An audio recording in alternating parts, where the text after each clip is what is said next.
ये बहुत अफसोस की बात है कि जिस सत्र में हमने संविधान दिवस मनाया, कॉन्स्टिट्यूशन पे चर्चा करी, उसी चर्चा के दौरान जो गृह मंत्री जी की टिप्पणी आई वो बहुत ही अफसोसजनक है। वो भी हमारे देश के संविधान के निर्माता रहे बाबा साहेब अम्बेडकर के बारे में, और जिनको पूरा देश मानता है, क्योंकि संविधान से ही हमारे हर नागरिक के अधिकार निकलते हैं। गृह मंत्री अपने शब्दों को वापस लें, माफी मांगे, और उसी के तर्ज पे यहाँ पर हम सबने विरोध प्रदर्शन किया। विरोध का अधिकार भी हमें संविधान से मिला है। आज लोकतंत्र के पहरेदारों से सवाल पूछने का वक्त है। क्या संविधान का सम्मान सिर्फ किताबों तक सीमित रहेगा? क्या जनता की आवाज को दबाया जाएगा? क्या सत्ता का दुरुपयोग अब विपक्ष की आवाज को कुचलने का माध्यम बन गया है?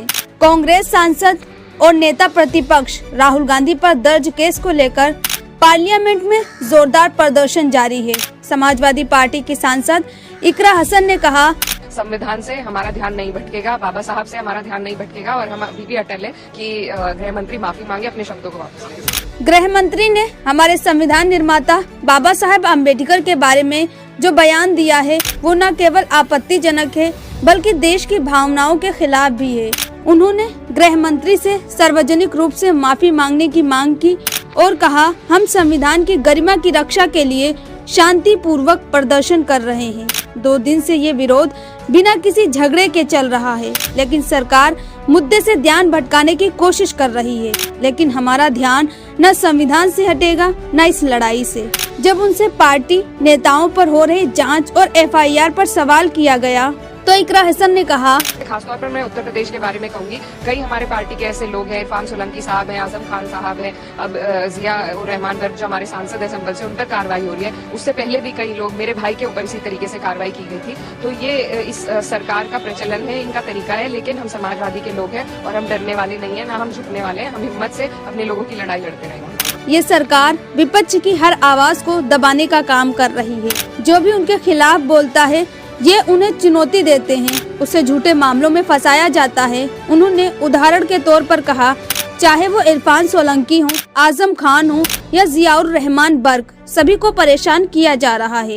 यहाँ तक कि मेरे भाई पर भी जांच चल रही है, लेकिन हम डरेंगे नहीं, ये लड़ाई जारी रहेगी। संघ प्रमुख मोहन भागवत के बयान पर प्रतिक्रिया देते हुए उन्होंने कहा, पहली बार मैं उनकी बात से सहमत हूँ कि आज जो मांग है, वक्त की जो पुकार है, वो यही है कि हम लोग इन सब मुद्दों से ऊपर उठकर जो हमारे बुनियादी मुद्दे हैं, जो डेवलपमेंट के मुद्दे हैं, जो हमारे देश की प्रगति के मुद्दे हैं, उन पर सभी लोग मिलकर काम करें, तभी हम आगे बढ़ पाएंगे। तो पहली बार उनकी बात से मैं सहमत हूँ। हालांकि ये सब उन्हीं की प्रयोगशाला से चला है, लेकिन चलिए देर आए दुरुस्त आए।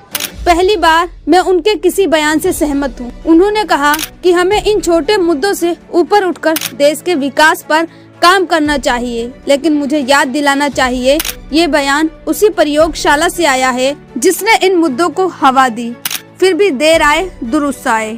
तो सवाल ये उठता है कि विपक्ष को चुप कराने की ये कोशिश कब तक चलेगी? क्या सत्ता के गलियारों में संविधान की मर्यादाओं को भूल गए हैं? देश की जनता इस लड़ाई को देख रही है और लोकतंत्र के रक्षक अपनी आवाज उठाते रहेंगे, क्योंकि ये सिर्फ विपक्ष की लड़ाई नहीं, हर नागरिक की लड़ाई है। बाकी इकरा हसन के इस बयान पर आपकी क्या राय है? हमें अपनी राय कमेंट में जरूर बताएं। अगर जो आपने अभी तक वीडियो को लाइक नहीं किया है, लाइक करें और शेयर करें। चैनल पर पहली बार आए हूँ तो चैनल को जरूर सब्सक्राइब करें।